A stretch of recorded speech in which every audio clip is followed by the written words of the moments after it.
Hello students, welcome back to my channel DC academy. तो आज के इस लेक्चर में हम बात करेंगे फ्यूचर परफेक्ट टेंस के बारे में। फ्यूचर परफेक्ट टेंस की डिफिनेशन को ध्यान से समझना होगा, उसके बाद हम पहचान की बात करेंगे। तो ज़्यादा समय नहीं लेते हैं, स्टार्ट करते हैं अपने इस टॉपिक को।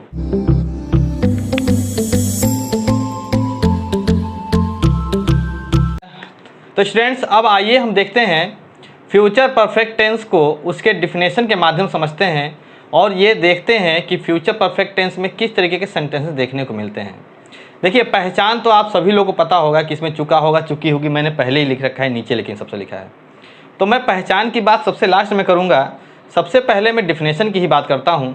आइए देखते हैं डिफिनेशन। तो डिफिनेशन नंबर 1 में लिखा है, इस टेंस का प्रयोग ऐसे एक्शंस को एक्सप्रेस करने के लिए होता है, यानी ऐसे कार्यों को बताने के लिए किया जाता है इस टेंस का प्रयोग, जिससे यह बोध होता है कि जो कार्य है वो फ्यूचर के किसी निर्धारित समय तक समाप्त हो चुका होगा। यानी फ्यूचर टाइम में, यानी फ्यूचर में एक समय दिया होगा, उस समय से पहले या उस समय तक कोई काम के समाप्त होने की या समाप्त ना होने की बात होती है।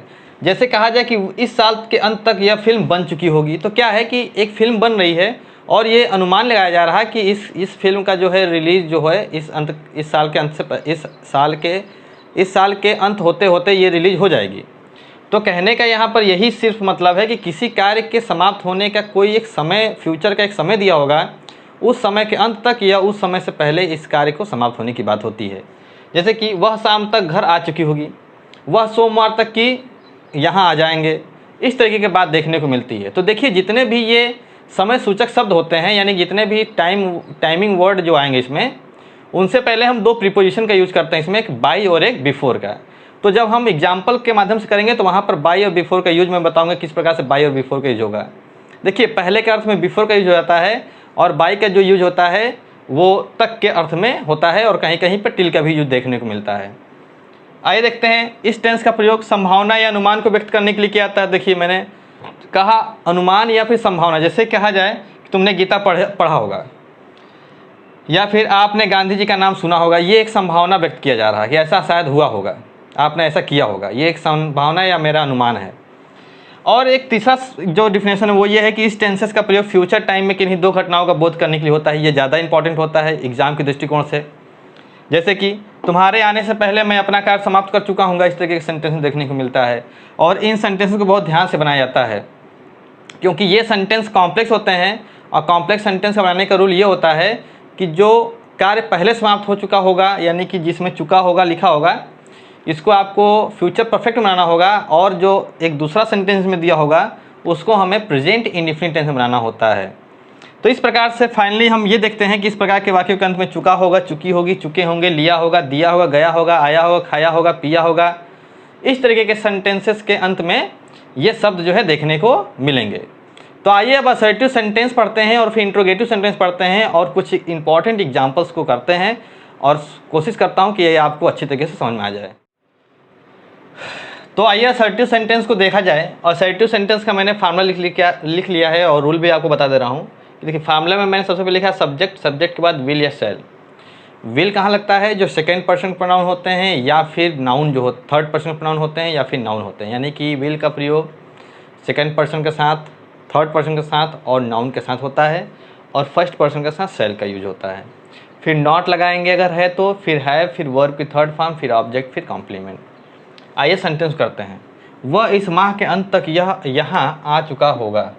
तो देखिए, इस माह के अंत तक वह की बात हो रहा है। ही यहाँ पर लगेगा विल, हैव, आने की थर्ड फॉर्म कम होगा और यहाँ का हो जाएगा हेयर, तो he will have come here.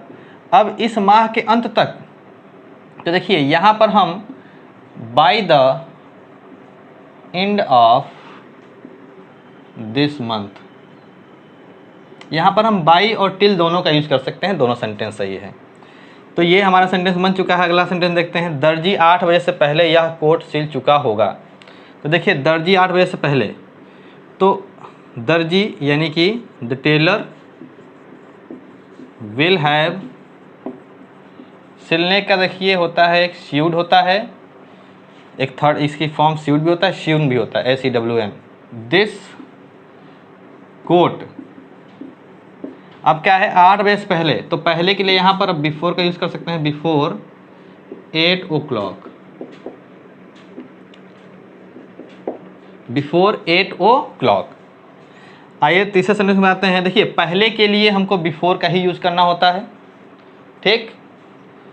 अगले सर्दियों तक तुम इस दुकान को नहीं बनवा चुके होगे, विंटर। तो यहाँ पर हो जाएगा बाई का यूज़। तक के लिए हमको बाई का यूज़ करना होता है, इस बात को ध्यान रखिएगा। 12 बजने से पहले हम यह अध्याय समाप्त कर चुके होंगे। देखिए ये सेंटेंस कॉम्प्लेक्स सेंटेंस है। एक 12 बजा है, 12 बजने से यहाँ पर वर्ब क्रिया हो गई, तो ये एक सेंटेंस है आपका 12 बजने, और एक है कि हम यह अध्याय समाप्त कर चुके होंगे, यानी कि यह है कॉम्प्लेक्स सेंटेंस। तो जिसमें चुका होगा, चुकी होगी आपको मिलेगा देखने को, इसको हमें बनाना होगा फ्यूचर परफेक्ट में, और जिसमें जो दूसरा क्लास होगा उसको हमको बनाना होगा प्रेजेंट इंडेफिनिट में। यानी कहने का मतलब यह है कि जो कार्य पहले समाप्त होने के बाद होगा, जिस कार्य के पहले होने की बात होती है उसे फ्यूचर परफेक्ट में, और जो बाद में हो रहा होगा उसको प्रेजेंट इंडेफिनिट टेंस में। तो क्या होगा, हम यह अध्याय समाप्त कर चुके होंगे, तो we shall have finished this chapter before. अब बिफोर के बाद क्या है, 8 बजने से पहले, तो it strikes 12 o'clock। It strikes 12 o'clock।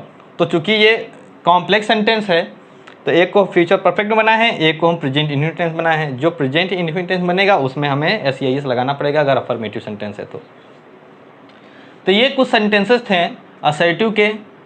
अब आइए कुछ सेंटेंस इंट्रोगेटिव को भी देखते हैं। तो आइए स्टूडेंट्स अब इंट्रोगेटिव सेंटेंस को समझते हैं, ज़्यादा समय ना लगे इसलिए मैंने पहले से लिख रखा है इसको। देखिए इंट्रोगेटिव सेंटेंस में फर्स्ट टाइप का formula will shall subject not have verb की थर्ड फॉर्म फिर ऑब्जेक्ट फिर complement question mark. Second type की अगर बात किया जाए तो क्वेश्चन वर्ड फिर विल शैल फिर सब्जेक्ट फिर नॉट फिर हैव फिर वर्ब की थर्ड फॉर्म फिर ऑब्जेक्ट फिर कॉम्प्लीमेंट फिर क्वेश्चन मार्क। फर्स्ट टाइप किसे कहते हैं, जब सेंटेंस क्या से स्टार्ट हो यानी क्वेश्चन वर्ड से स्टार्ट हो। सेकेंड टाइप उसे कहते हैं जब क्वेश्चन वर्ड सेंटेंस के बीच में आ जाए।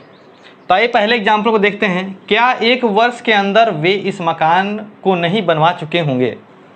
देखिए क्या के लिए हम विल या शैल लगा देंगे और किसके अकॉर्डिंग, क्या 1 वर्ष के अंदर वे यानी कि दे, तो दे के हिसाब से विल लग गया है। देखिए यहाँ पर विल या शैल फिर सब्जेक्ट, नॉट है तो नॉट लगा दिया, फिर हैव लगा दिया, हैव लग गया, फिर वर्ब के थर्ड फॉर्म बनवा चुके के लिए क्या हो जाएगा बिल्ट, क्या बनवा चुके होंगे मकान को, दिस हाउस।